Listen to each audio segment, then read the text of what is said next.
Hey, what's up, y'all? My name is Chris Abbott, but all my friends just call me Abbo. And in this video, we're going to be talking about how to grow your church fast, like Steven Furtick, coming up.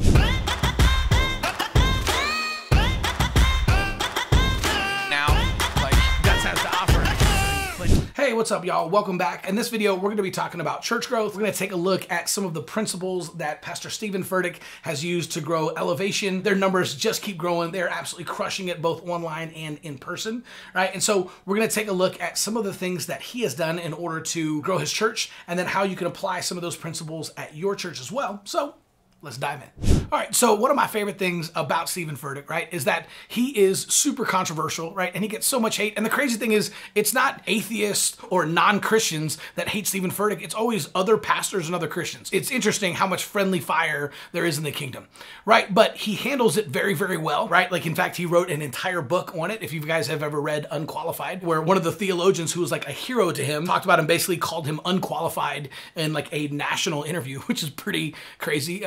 You know, who says that kind of stuff, right? But somebody did, and it was one of his heroes, which really hurt him.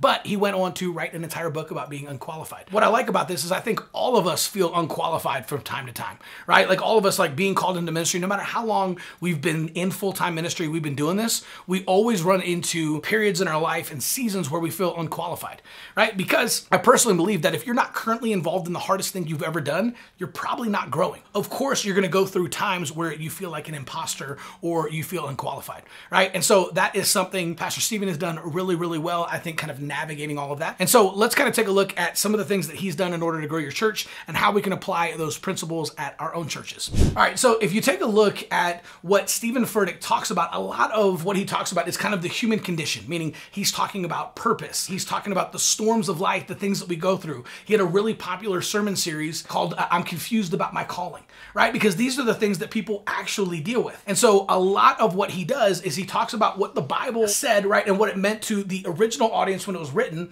but also what that means to us on Monday, right? Because a lot of times it's hard for people to kind of bridge that gap to understand, okay, this is what Paul meant when he wrote the letter to the Corinthians, but what does that mean for us in our jobs or our family or, you know, in our marriage? And so that's one thing that he does a really, really good job of, is kind of bridging that gap between, you know, what the text meant to the original audience and then also what it means to us now. And he gives really practical application for how people can find their purpose, right? Discover their calling, how they can kind of get through a storm, and making sure that they understand that they're not alone. And so if you've ever listened to any of his messages, he talks a lot about hope, right? He talks to people kind of where they're at. And I think he even acknowledges, right, the people that maybe believe in God, but are going through something, or, you know, maybe they're just not exactly sure how God could, you know, let their friend die in a car accident or let their grandmother die of cancer when they were believing God for healing. And he actually takes a lot of these big questions on life and he tackles them head on. I think what happens is there's a lot of people who are drawn to that because whenever you come out and just say, hey, are you confused about your calling? Well, on Sunday, we're going to be talking about that, and I'm going to be sharing with you a couple of steps on how you can figure out exactly what God has called you to do. That makes me want to show up on Sunday, right? Like, I think having strong hooks like that, where you know exactly what you're going to be talking about and how you're going to be communicating, is going to reach people on a really real, raw level, and I think that's going to help a lot of people. All right, so let's talk about a couple of principles that Elevation has used that you can use in your church. Now, Tom Rainer is famous for saying that not learning how to use social media effectively is like a missionary moving to a country and refusing to learn the language. This is a really powerful statement and quite convicting if you're anything like me, right? But understand, like, man, we have to learn how to speak the language of social media, right? And so number one is learn the language of social media.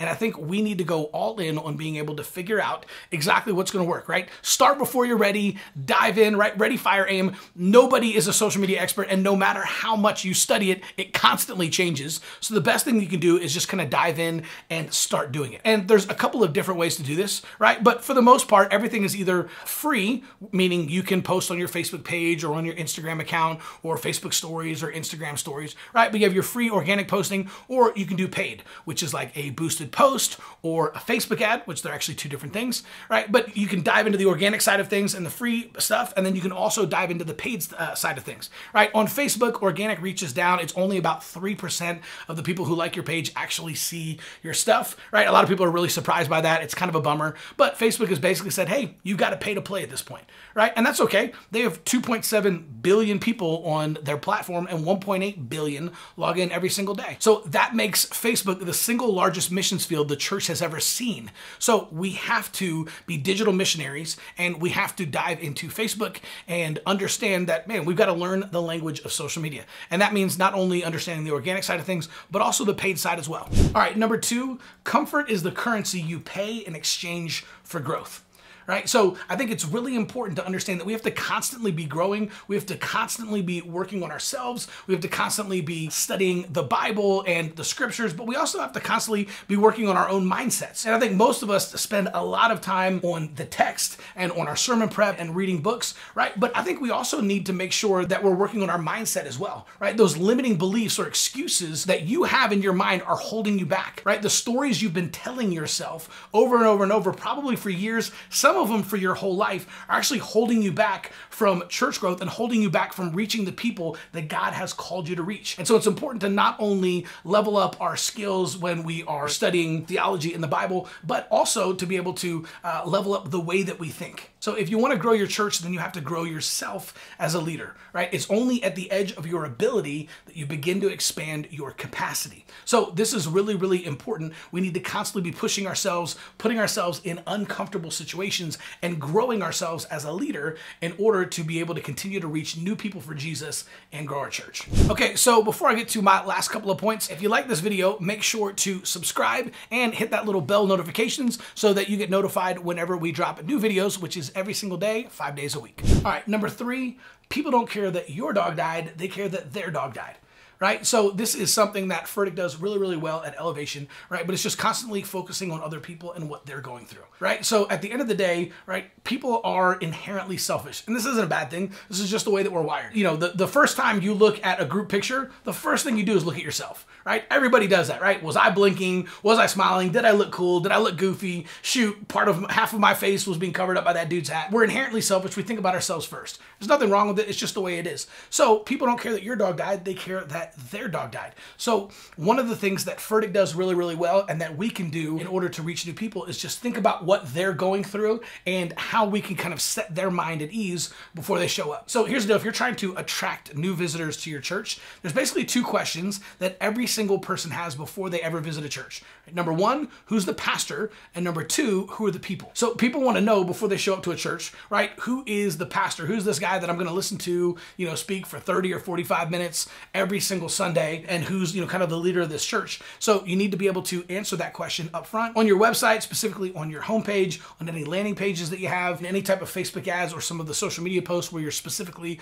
writing them to people outside your church and trying to get them to visit, right? You need to introduce them to you as the pastor. But number 2, you also need to introduce them to the people, because people are wondering, hey, who are the people that are in this church? Are they in the same season of life as me? Do they look like me? Do they dress like me? If you can answer those 2 questions up front, who's the pastor and who are the people, you're going to have a much better chance of being able to attract new visitors every single Sunday. And one of the best ways to do this is with interactive media like photos and videos. So it's important to not use stock photos or stock footage. You actually want to use real pictures of real people in your church and videos of yourself as the pastor and real people in your church, because now people are actually going to make connections with that and they're going to realize, hey, man, I like that guy. I like the pastor. Man, some of those people look cool. They look like they're my kind of people, and you're going to have a much better chance attracting them to visit on Sunday morning. All right, next up, if you're serious about changing your city, you'll find a way. If you're not, you'll find an excuse. Right? So this goes back to the limiting beliefs that we've talked a lot about. But if you know in your soul that God has called you to pastor your city and that you're going to reach that city, you're going to grow your church and you're going to reach new people for Jesus, right? Then you're going to go in and you're absolutely going to make it happen. Luke 14:23 says, go out into the highways and hedges and compel them to come in that my house may be full. If you really take that scripture to heart and you know that God has called you to your city, then you're going to find a way to reach them. But if not, you're going to find an excuse. Right? And so there's tons of excuses. There's stories we tell ourselves all the time about how we don't have enough money, or if we were in a different part of the country. I recently heard, I didn't know this was a thing, that people like all over North America literally think, man, if my church was in Texas, it'd be 10,000 people.